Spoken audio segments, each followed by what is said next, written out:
Okay, like, seriously, how many movies does SyFy kick out? When I finished watching Frankenfish, they had 2 other commercials discussing other SyFy original movies. Do they make like a dozen a week? Ironically, they all seem to have very similar things to them. So, Frankenfish. This is about a genetically engineered fish that's a delicacy in China. But it actually begins, kind of like a murder mystery. And I'll be honest, most of the acting up until the point where it becomes all stereotypes, like, I'm from Louisiana, and I'm an old black woman. Therefore, I must know some sort of voodoo. I'm a guy who doesn't actually look Jamaican, but I got dreads. Therefore, I had to smoke a bong. Now, most of the kills in this are okay, and sometimes when they actually show dismembered bodies, it's not that bad. But then towards the end, I was watching it kind of going, okay, so you have to get these people home by boat. The guy was killed on a boat. You just finished seeing not 1, not 2, but 3 people killed by a giant fish that all of a sudden becomes very adept to being on land, because it actually breaks through a bathroom and then hops through the kitchen.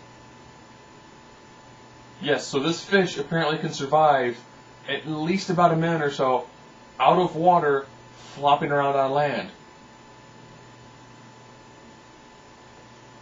So you get to see people, like bitten in half, heads bitten off, All in all, it's not done that bad until it becomes stereotypical, giant, mutated animal movie. And then the hunters show up. The person who gives, all the exposition on what's going on is also one of those, being genetically modified salmon for quite some time. My friends took it a step further, and then I realized there's no greater thrill than hunting something that didn't exist until just recently.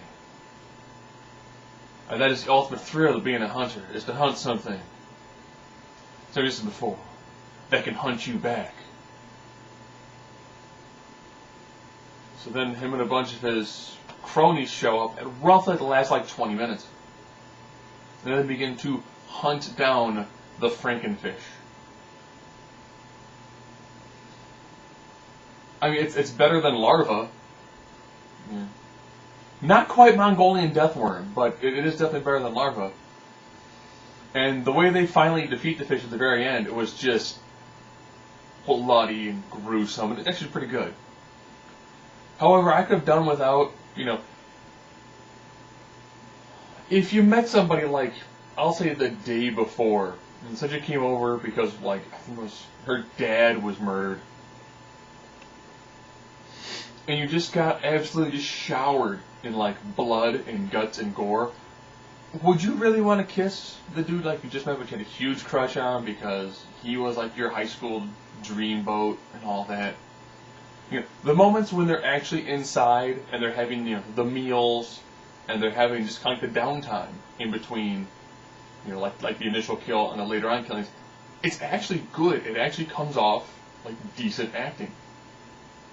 So you can tell it's one person wrote the initial sequences, and the middle, before the fish shows back up again starts killing, random stereotypes, it's not that bad.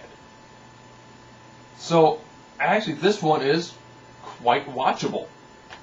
As odd as that sounds, this was actually a pretty watchable movie.